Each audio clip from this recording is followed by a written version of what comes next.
दोस्तों पुष्पा इम्पॉसिबल में आप लोग देख सकते हैं कि यहाँ पर जो कदम रिची हैं दोस्तों वो अब मिलने वाली हैं जुगल से। और आकर जुगल को कहती हैं कि जुगल तुझे याद है ना, मैं तेरे से कितना ज़्यादा प्यार करती थी, लेकिन तूने मेरे प्यार को झुठला दिया और तूने मेरे कहीं और शादी कर ली, जिसकी वजह से मुझे मजबूरी में कहीं और शादी करना पड़ी। लेकिन हाँ जुगल, मैं तुझसे अभी भी प्यार उतना ही करती हूँ और मैं तुझे बताना चाहती हूँ कि जब मेरी कोई मांग में सिंदूर पड़ रहा था तो मैंने सिर्फ और सिर्फ यही सोचा कि यहाँ पर ये जुगल ही है, इस वजह से मैंने ये सोचकर शादी कर ली, वरना शायद मैं अपने दिल को कभी भी समझा ना पाती। अब दोस्तों यहाँ पर जुगल अपनी सारी पुरानी बातें कदम जी से कर रहा होता है और कहता है कि कदम जी मेरी भी उस वक्त यहाँ पर कुछ मजबूरियां बन चुकी थी, नहीं तो आपको तो पता है कि ना कि अगर मुझे पता चल जाता कि आप मेरे से बहुत ज़्यादा प्यार करती हैं तो मैं आपसे शादी ज़रूर करता। फिलहाल ये तो अब हो गई पुरानी बातें, कोई बात नहीं, जैसे गुजर रही है वैसे अब हमने गुजार ली, अब हमारे बच्चों की पारी आ गई है, आपकी मेहरबानी है कि आप हमारे चोल के लिए कुछ कर दीजिए। अब दोस्तों यहाँ पर कदम जी यहाँ पर जुगल से कहती हैं कि जुगल अगर मैं कुछ करना चाहती तो कर भी नहीं सकती, क्योंकि यहाँ पर जो अब वो शंभू शेखावत है वो बहुत ही ज़्यादा तेज़ बंदा है, उसने मुझे इंस्टॉलमेंट दे दी हैं। अब दोस्तों ये सारी बात पहुंच जाती है कोर्ट के अंदर और पुष्पा यहाँ पर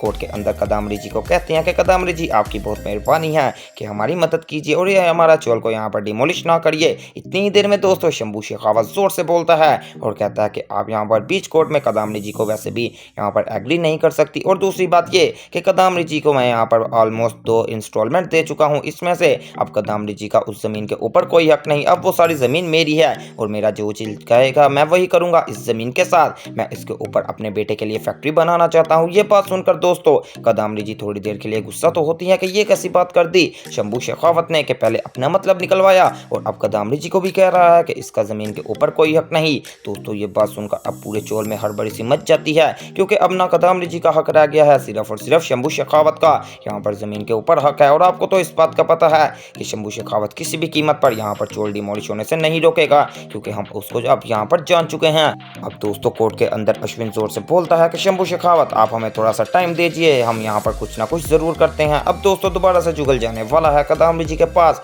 मीटिंग के बाद और कहता है कि कदम जी आप यहाँ पर हमारी मदद कीजिए और चोल को यहाँ पर डिमोलिश होने से रुकवा लीजिए। दोस्तों कदम जी कहती हैं मैं कोशिश कर सकती हूँ, सिर्फ और सिर्फ इसका एक ही हल है, यहाँ पर जो शंभू शेखावत के पास पेपर्स हैं हमें वो पेपर्स चुराने पड़ेंगे, और इसके लिए अगर तुम्हारे पास कोई ऐसा बंदा है जो कि सावधानी से पेपर्स ले आए तो हम यहाँ पर अपना काम कर सकते हैं। अब दोस्तों एक ऐसा बंदा भेजेगी पुष्पा की पूरी पार्टी जो कि यहाँ पर कदम जी के यहाँ पर कहने पर शंभू शेखावत के वो पेपर्स चुरा कर लाए। तो दोस्तों आने वाले एपिसोड्स और भी ज़्यादा इंटरेस्टिंग और धमाकेदार होने वाले हैं, जिसके अंदर बहुत ही ज़्यादा ट्विस्ट आएगा, तो दोस्तों वो सब देखना मिस मत कीजिएगा। और इस तरह की मजीद अपडेट्स के लिए मेरे चैनल स्पाइसी एंटरटेनमेंट को सब्सक्राइब करें और वीडियो को ज़्यादा से ज़्यादा शेयर करें।